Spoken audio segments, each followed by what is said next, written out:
चलिए, शक्ति के उन ठंडे रणनीतिक सिद्धांतों की दुनिया में चलते हैं। ये बातें उन लोगों के लिए हैं जो जानते हैं कि दुनिया असल में उस तरह नहीं चलती जैसा हमें सिखाया जाता है। ये उन लोगों के लिए है जो कभी हारना नहीं चाहते, जो अजेय बनना चाहते हैं। बचपन से हमें सिखाया जाता है कि दुनिया एक निष्पक्ष जगह है ना? पर सच तो कुछ और ही है। ये एक ऐसी जगह है जहां लोग आपके मुंह पर तो मुस्कुराते हैं, लेकिन पीठ पीछे छुरा घोंपने का मौका ढूंढते हैं। तो ये समझना बहुत जरूरी है कि हर मुस्कुराहट के पीछे का इरादा नेक नहीं होता। अक्सर ये सिर्फ एक मुखौटा होता है। तो आगे हम क्या देखने वाले हैं? पहले सतह के नीचे का खेल समझेंगे, फिर धारणा का कवच कैसे बनाया जाए, उसके बाद शक्ति की असली मुद्रा में महारत हासिल करेंगे, और आखिर में एक रणनीतिकार की तरह सोचना सीखेंगे। चलिए इस अनकहे खेल को परत दर परत खोलते हैं। सबसे पहली और सबसे जरूरी बात जो माननी होगी वो ये है कि ये दुनिया एक अखाड़े की तरह है। यहाँ हर कोई प्रतिस्पर्धा में है, और इस अखाड़े में सिर्फ ईमानदारी के दम पर कोई टिक नहीं सकता। ये रक्षा के लिए काफी नहीं है। अब इसका मतलब ये नहीं कि ये बातें किसी को बेईमान बनने के लिए उकसा रही हैं। बिल्कुल नहीं। इसका मकसद बस इतना है कि एक ऐसी दुनिया में होशियारी से खेलना सीखा जाए जो खुद निष्पक्ष नहीं है। ये अपनी रक्षा करने के बारे में है, किसी पर हमला करने के बारे में नहीं। तो ठीक है, अब आते हैं शक्ति के पहले स्तंभ पर, और वो है अपनी बाहरी छवि पर पूरा नियंत्रण रखना, इसे एक रक्षात्मक और रणनीतिक हथियार की तरह इस्तेमाल करना। देखिए, शक्ति के खेल में ना सच्चाई से ज्यादा ताकतवर वो होता है जो लोग सच मानते हैं, यानी धारणा। इसलिए अपनी छवि को एक हथियार की तरह बिल्कुल सटीकता से घड़ना पड़ता है, ताकि लोग बस वही देख पाएं जो उन्हें दिखाने का इरादा हो। तो ये 3 कदम क्या करते हैं? ये एक ऐसी छवि बनाने में मदद करते हैं जिसे कोई पढ़ ना सके, और जब लोग किसी को समझ नहीं पाते तो वो उसे नियंत्रित भी नहीं कर सकते। यहीं पर उनकी धारणाएं हमारे लिए एक रणनीतिक फायदा बन जाती हैं।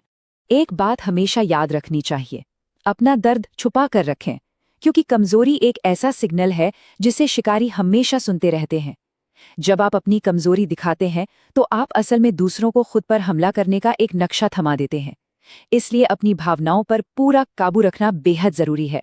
कमी हमेशा सम्मान पैदा करती है। अगर कोई हर समय उपलब्ध रहे तो उसकी अहमियत कम हो जाती है, वो आम हो जाता है, और जो चीज आम हो जाती है उसे आसानी से बदला भी जा सकता है। इसलिए अपनी मौजूदगी और गैर मौजूदगी का इस्तेमाल सोच समझ कर करना चाहिए। चलिए अब प्रभाव डालने के असली तंत्र को समझते हैं। ये भावनाओं पर निर्भर रहने से कहीं आगे की बात है। ये ऐसी अटूट शक्ति बनाने के बारे में है जो रणनीति पर टिकी हो। वफादारी और लाभ, इन दोनों में जमीन आसमान का फर्क है। देखिए, वफादारी तो भावना पर टिकी होती है, जो नाजुक और अस्थायी है, आज है कल नहीं। लेकिन लाभ वो शक्ति पर आधारित है, ये रणनीतिक और स्थायी होता है। ये विश्वासघात को बहुत महंगा बना देता है। सीधी सी बात है, भावनाएं बदल जाती हैं पर अपना फायदा कोई नहीं छोड़ता। तो ये लाभ है क्या? ये वो रणनीतिक बढ़त है जो किसी और के लिए आपके साथ रहना फायदेमंद बना दे और आपको धोखा देना बहुत महंगा सौदा बना दे। यही असली दुनिया के रिश्तों की नींव है, भावनाएं नहीं बल्कि सोचा समझा स्वार्थ। जब तक आपको धोखा देने का नुकसान फायदे से ज्यादा है, तब तक कोई भी सुरक्षित है।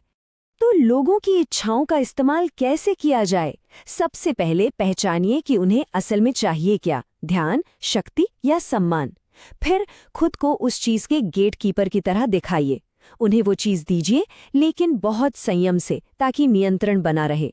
उन्हें आदेश मत दीजिए, बस ऐसे प्रस्ताव रखिए जिनसे वो आपके रास्ते पर आएं। और सबसे अहम, उन्हें ये महसूस होने दीजिए कि ये फैसले उनके खुद के हैं।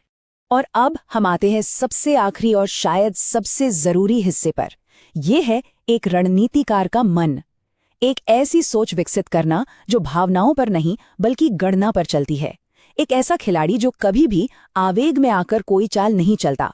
एक सीधा सा नियम है, अगर कोई आपको उकसा सकता है तो वो आपको फंसा भी सकता है। जो शांत रहता है, खेल का नतीजा उसी के हाथ में होता है।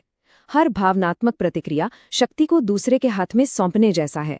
इसलिए शांत मन ही सबसे बड़ा हथियार है। मैकियावेली ने कहा था, अगर प्यार और डर में से एक को चुनना हो तो डर को चुना जाना बेहतर है।